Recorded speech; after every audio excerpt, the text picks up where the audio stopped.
வறட்சி, பஞ்சம், நெருப்பு, பெருவெள்ளம் போன்றவை ஏற்படும்.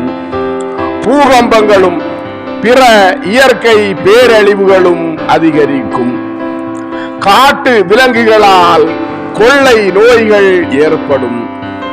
பல நில நடுக்கங்களும் கடுமையான வானிலை மாற்றங்களும் ஏற்படும். பருவ காலங்கள் முன்பு இருந்தது போல் இனி இருக்காது.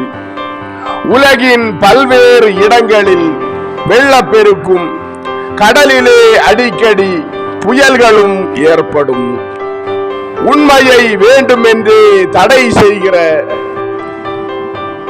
போலி சபைகள் மேல் பயங்கரமான தண்டனை ஏற்படும்.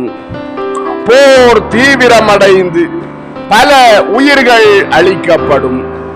பல்வேறு நாடுகள் பல்வேறு பிரச்சனைகளை எதிர்கொள்ளும். பயிர்கள் அழிக்கப்படும். பலர் அரசுகளால் துன்புறுத்தப்படுவார்கள்.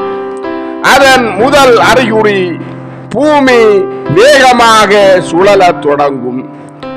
இரண்டாம் அறிகுறி சூரியன் வழக்கத்தை விட பெரிதாக தோன்றும். கூடுதல் வெளிச்சமாக காணப்படும். மனிதர்கள் ஆன்மீக பசியையும் உடல் ரீதியான பசியையும் அனுபவிக்க நேரிடும். உலகம் முழுவதும் உணவு பற்றாக்குறை ஏற்படும். புதிய நோய்கள் எச்சரிக்கை இல்லாமல் தோன்றும். சூரியன் திசை மாறி மாறி உதிக்கும். பணத்தினால் பலர் தங்கள் நம்பிக்கையை இழப்பார்கள்.